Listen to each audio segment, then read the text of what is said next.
Do not underestimate an avoidant's ability to gaslight themselves into believing their actions are driven by their self-love and not their brutal arrogance and selfishness. The avoidant's ability to cause significant emotional harm and then behave as if nothing happened represents one of the most psychologically devastating aspects of these relationships. They can withdraw love, reject vulnerability, break promises, or disappear entirely, then return to casual interaction as though their behavior had no impact on another human being. This pattern isn't accidental or unconscious. It's a sophisticated defense mechanism that allows them to avoid accountability while maintaining access to the benefits of connection. Understanding this behavior requires examining both the selfishness disguised as independence and the trauma-driven patterns that create these harmful dynamics. The avoidant has mastered the art of emotional compartmentalization, treating their hurtful actions as isolated incidents that don't reflect on their character or require ongoing consideration. They can devastate someone emotionally on Tuesday and expect normal conversation on Wednesday, genuinely confused by any lingering hurt or desire for acknowledgement of what occurred. This compartmentalization serves their psychological need to maintain their self-image as a good person while avoiding the discomfort of genuine accountability for their impact on others. What makes this behavior particularly damaging is how it forces their victims to question their own reality and emotional responses. When someone acts as though significant harm never occurred, it creates gaslighting effects that make the hurt person wonder if they're overreacting, being too sensitive, or misremembering what actually happened. The avoidant's casual demeanor after causing harm becomes another form of psychological manipulation that compounds the original injury. The selfishness disguised as independence. The avoidant has perfected the art of presenting their fundamentally selfish behavior as admirable independence and emotional strength. They frame their inability to consider others' feelings as self-reliance, their unwillingness to be accountable as boundaries, their emotional unavailability as depth and complexity. This reframing allows them to maintain their self-image as superior and evolved while engaging in behavior that's actually narcissistic and emotionally immature. Their version of independence involves taking whatever they want from relationships while giving as little as possible in return. They expect others to accommodate their need for space, understand their emotional limitations, and provide consistent availability without reciprocal investment. This isn't true independence. It's emotional parasitism disguised as self-sufficiency. Real independence would involve creating fulfilling lives that don't require others to manage their emotions or accept poor treatment. The avoidant selfishness manifests in their belief that their comfort and emotional safety should take precedence over everyone else's needs and feelings. They expect others to be endlessly patient with their limitations while showing little patience for others' emotional needs or relationship expectations. They want the benefits of connection without the responsibilities, the rewards of love without the work of loving, the security of attachment without the vulnerability of genuine intimacy. This disguised selfishness allows them to avoid acknowledging the harm they cause, because admitting harm would require considering others' experiences as equally valid to their own. Instead, they maintain that their behavior is justified by their need for independence, their attachment trauma, or their inability to handle emotional pressure. These explanations become shields that protect them from having to face the reality of their impact on others. The independence narrative also allows them to position themselves as the victim in situations where they've caused harm. They claim that others' hurt feelings are attempts to control them, that requests for accountability are violations of their boundaries, that emotional responses to their behavior are manipulation or emotional terrorism. This victim positioning allows them to maintain their selfishness while garnering sympathy and avoiding responsibility. Trauma-driven defense mechanisms. While the avoidance behavior is undeniably selfish, It often stems from legitimate trauma responses that developed as survival mechanisms in childhood environments where emotional expression was dangerous or vulnerability led to harm. Understanding these trauma origins doesn't excuse their adult behavior, but provides context for why they've developed such sophisticated ways of avoiding emotional accountability and maintaining psychological distance from the impact of their actions. The avoidant learned early that emotional needs led to disappointment, rejection, or punishment, creating deep programming that equates vulnerability with danger and emotional expression with weakness. They developed hypervigilance around potential emotional threats and created defensive strategies designed to maintain safety through emotional distance and control. These strategies were adaptive in harmful childhood environments, but become destructive in adult relationships. Their trauma responses include emotional numbing that prevents them from fully experiencing the impact of their behavior on others. They may genuinely not feel the significance of their actions because they've spent years suppressing their emotional responses to protect themselves from overwhelming feelings. This numbing creates a disconnect between their behavior and its emotional consequences that allows them to cause harm without experiencing appropriate guilt or remorse. The avoidance trauma also includes deep fear of abandonment disguised as fear of engulfment. They learned that caring about people leads to loss and pain, so they develop strategies to avoid caring too deeply or allowing others to matter too much.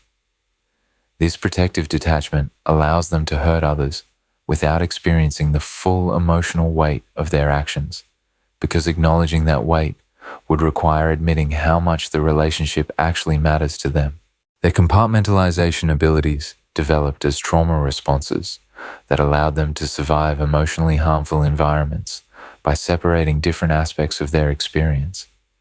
They learned to disconnect from emotional pain, to treat harmful incidents as isolated rather than patterned, and to avoid integrating their behavior with their self-concept. These skills serve them in childhood, but become forms of emotional abuse when applied to adult relationships. The avoidance trauma responses also include learned helplessness around emotional regulation and relationship repair. They may genuinely not know how to acknowledge harm, make amends, or engage in the emotional work necessary for relationship healing. Their childhood environments often didn't model healthy conflict resolution, accountability, or emotional repair, leaving them without skills for navigating the aftermath of their hurtful behavior. The illusion of normalcy. One of the most disturbing aspects of avoidant behavior is their ability to return to normal interaction immediately after causing significant harm, as though nothing of consequence occurred. This isn't necessarily conscious manipulation. Many avoidants genuinely experience their hurtful behavior as isolated incidents that don't require ongoing attention or processing. They compartmentalize these events so effectively that they can move forward without carrying emotional residue or guilt. This return to normalcy serves multiple psychological functions for the avoidant. It allows them to avoid the discomfort of sitting with the consequences of their actions, prevents them from having to engage in difficult repair conversations, and maintains their self-image as someone who doesn't cause significant harm to others. By acting as though nothing happened, they attempt to make nothing have happened in terms of their internal emotional experience. The illusion of normalcy also represents an attempt to control the narrative and minimize the significance of their behavior. If they can act casual and unbothered, they hope their partner will follow suit and let the incident pass without requiring accountability or acknowledgement. This puts pressure on their partner to suppress their emotional responses and pretend to be unaffected by genuinely harmful behavior. This pattern creates a form of emotional gaslighting where the avoidant's casual demeanor after causing harm makes their partner question whether the harm was actually significant. The contrast between the partner's emotional distress and the avoidant's apparent indifference creates cognitive dissonance that often results in the hurt person minimizing their own experience to match the avoidant's presentation. The avoidant's ability to maintain normalcy also reflects their genuine disconnection from the emotional reality of their relationships. They may truly not understand why their behavior would have lasting impact, or why their partner can't simply move on as quickly as they can. This disconnection isn't innocence. It's emotional immaturity that allows them to function without considering their impact on others, the cycle of harm and denial. The avoidant operates in predictable cycles of causing harm, followed by denial or minimization of that harm, creating patterns that become increasingly traumatic for their partners over time. Each incident of hurt, followed by casual disregard, compounds the emotional damage and creates cumulative trauma that goes far beyond the individual incidents of harmful behavior. The harm phase involves behaviors like emotional withdrawal, rejection of vulnerability, breaking commitments, disappearing without explanation, or any other actions that cause emotional distress to their partner. These behaviors often occur when the avoidant feels overwhelmed by intimacy or threatened by their own vulnerability, but they rarely consider the impact on their partner when making these choices. The denial phase involves the avoidant returning to normal interaction without acknowledgement of their behavior or its impact. They may seem genuinely confused by their partner's continued distress, frustrated by what they perceive as excessive emotional reactions, or annoyed by requests for accountability or discussion of what occurred. This denial phase often causes more damage than the original harmful behavior. The reset attempt involves the avoidant expecting the relationship to return to its previous state without processing what happened or making changes to prevent future incidents. They want the benefits of connection without the work of repair, the comfort of relationship without the responsibility of accountability. This expectation puts the burden on their partner to suppress legitimate emotional responses and accept poor treatment. The escalation occurs when partners attempt to address the pattern or request acknowledgement of harm. The avoidant often responds to these attempts with further withdrawal, accusations of being controlling or dramatic, or outright denial that their behavior was problematic. This escalation can lead to complete relationship breakdown, or the partner's acceptance of increasingly poor treatment to avoid conflict. The importance of self-love and personal focus. When dealing with an avoidant who hurts you and acts like nothing happened, the most crucial response involves redirecting focus from their behavior and psychology to your own healing, growth, and self-cultivation. This shift represents both practical necessity and psychological healing, as continuing to focus on the avoidance behavior patterns keeps you trapped in cycles of hope, disappointment, and emotional exhaustion that prevent authentic recovery and growth. Self-love in this context means recognizing your inherent worth, independent of the avoidance treatment or acknowledgement of their behavior. It means understanding that you deserve consistent respect, emotional safety, and accountability from romantic partners, regardless of their attachment style or trauma history. Self-love involves protecting yourself from repeated emotional harm, rather than making endless excuses for someone who demonstrates their unwillingness or inability to treat you well. Developing self-love also requires recognizing that the avoidance treatment of you reflects their limitations and character defects, rather than your worth or lovability. Their ability to hurt you and act unbothered says nothing about your value and everything about their emotional capacity and integrity. This recognition allows you to separate your self-worth from their behavior and responses. Self-love includes setting boundaries that protect your emotional well-being, even when the avoidant refuses to acknowledge their harmful behavior. This might mean reducing contact, ending the relationship, or simply refusing to engage in conversations about their behavior since they've demonstrated their unwillingness to be accountable. These boundaries serve your healing regardless of how the avoidant responds to them. The practice of self-love also involves processing your emotional responses to their behavior without requiring their acknowledgement or validation. Your feelings about being hurt are valid whether or not they acknowledge causing harm. Your right to feel upset, disappointed, or angry doesn't depend on their agreement that your emotions are justified. This internal validation prevents you from becoming dependent on their acknowledgement for your emotional healing. Cultivating your own garden. The metaphor of cultivating your own garden represents the essential work of building a life so fulfilling and meaningful that the avoidance behavior becomes irrelevant to your well-being and happiness. This cultivation involves investing your time, energy, and emotional resources in pursuits, relationships, and experiences that actually enhance your life, rather than continuing to pour these precious resources into someone who consistently demonstrates their inability to appreciate or reciprocate them. Cultivating your garden means developing interests, goals, and pursuits that exist independently of romantic relationships and provide genuine satisfaction and purpose. This might include career advancement, creative projects, educational pursuits, travel experiences, or service to causes you care about. These activities create meaning and joy that don't depend on anyone else's emotional availability or treatment of you. The cultivation also involves developing relationships with people who demonstrate emotional maturity, empathy, and genuine care for your well-being. This includes friendships, family relationships, and professional connections with people who enhance your life rather than draining your emotional resources. These healthy relationships provide contrast that helps you recognize unhealthy patterns and maintain perspective about what you deserve.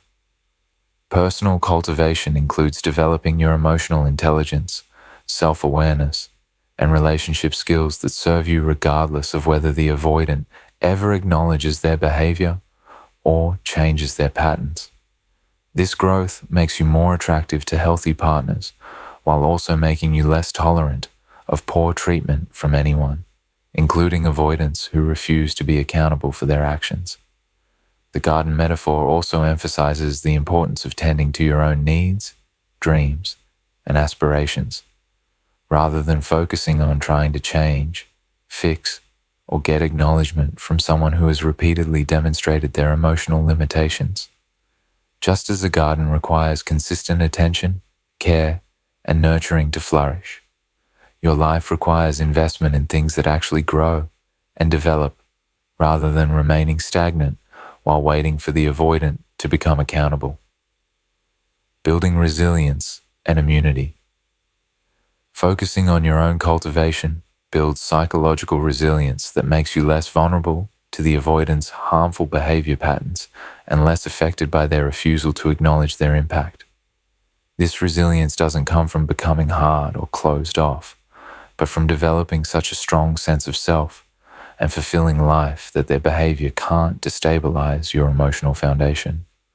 Resilience includes developing the ability to recognize unhealthy relationship patterns quickly and respond with appropriate boundaries, rather than endless attempts to understand, fix, or get acknowledgement from people who demonstrate their unwillingness to engage in healthy relationship dynamics.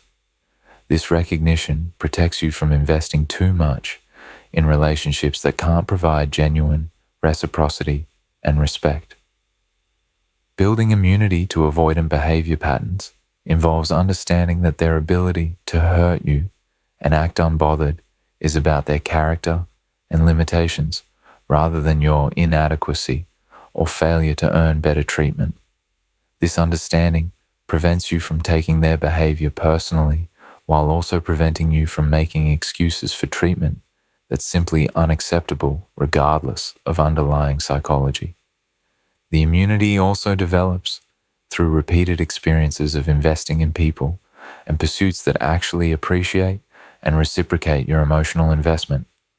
These positive experiences create contrast that makes avoidant behavior patterns obviously inadequate and unacceptable, rather than something to endure or try to change through patience and understanding.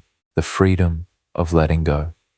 Ultimately, recognizing why avoidants hurt you and act like nothing happened provides the clarity necessary to let go of the fantasy that they'll eventually acknowledge their behavior or develop the capacity for genuine accountability. This letting go represents freedom from the psychological prison of hoping for acknowledgement that will likely never come from someone who has built their entire identity around avoiding emotional responsibility. Letting go doesn't mean becoming bitter or cynical about relationships, but it means accepting reality about the avoidance limitations and choosing to invest your emotional resources in people and pursuits that can actually appreciate and reciprocate them. It means choosing your own healing and growth over continued attempts to get acknowledgement or change from someone who has repeatedly demonstrated their unwillingness to engage in healthy relationship dynamics. The freedom comes from realizing that you don't need their acknowledgement of harm to validate your experience or heal from their treatment. Your emotional responses are valid, whether or not they acknowledge causing them. Your worth isn't determined by their ability to see and appreciate it. Your happiness doesn't depend on their emotional development or accountability. This freedom allows you to build a life based on your own values, needs, and aspirations, rather than organizing your existence around someone else's emotional limitations and defensive patterns.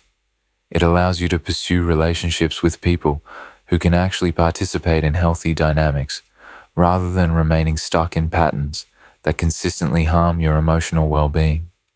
When you understand why avoidants hurt you and act like nothing happened, you gain the clarity necessary to stop expecting different behavior and start focusing on building a life that doesn't require their acknowledgement or change to be fulfilling and meaningful.